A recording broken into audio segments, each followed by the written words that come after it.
رباب، تو هنوز نرفتی پایین؟ آبجی رئیسه داره صدات میکنه. الان دیگه کم کم میرم. چیه؟ چیزی شده؟ خیلی زیبا شدی عزیزم. پاشو زود برو، وگرنه فکر میکنن حتما من نذاشتم که بری. باشه الان دیگه میرم. لطفاً درم ببندین.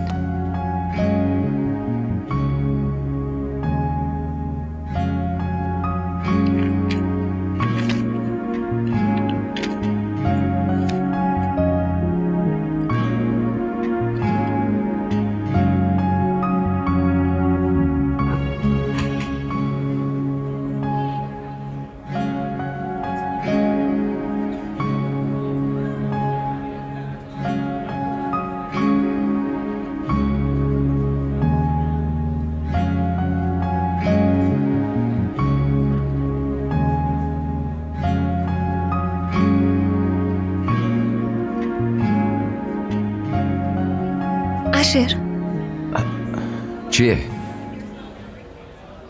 تو سلام علیکم.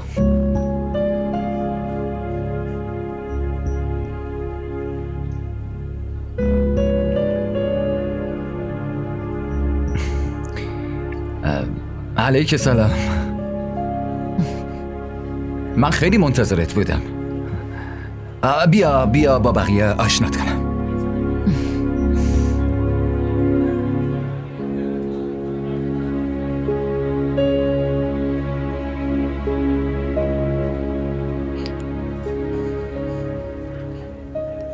ببینم چرا اینجا وایستادی؟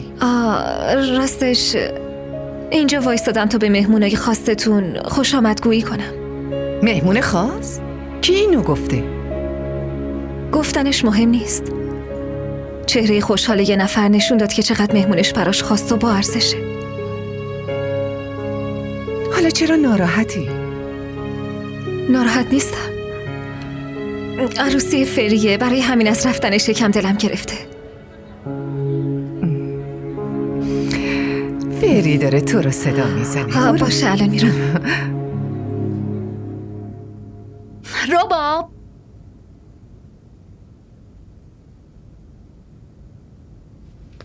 دخترم زود باش آماده شو، مهمونا همه اومدن.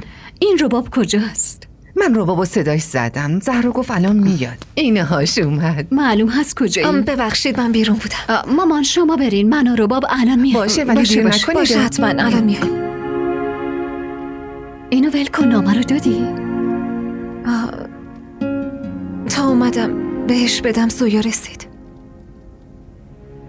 نمیدونم، ولی اشر یه جور دیگه بود. انگار اون اشر همیشگی نبود. اصلا انگار اون اشری نیست که برای من نامه می نویسه.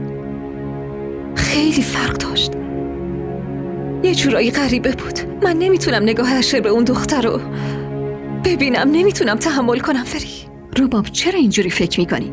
این همه مهمون اومده، اونم فقط یه مهمون ساده است. نه، اون فقط مهمون نیست.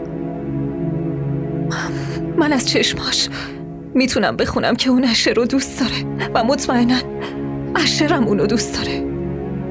خدا کنه حدسم اشتباه باشه. چطور ممکنه داداش اشر به تو نامه بده اما یکی دیگر رو دوست داشته باشه؟ اصلاً با هم جور در نمیاد. داداش اشر فقط تو رو دوست داره. نمیدونم چی راسته و چی دروغ.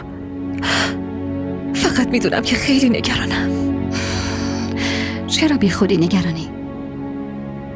حالا بی خیال، اصلا بهش فکر نکن. میخوای توی مراسم من با این قیافه باشی؟ میخوای ساقدش هم زشت باشه؟ پاشو برو، منم میام.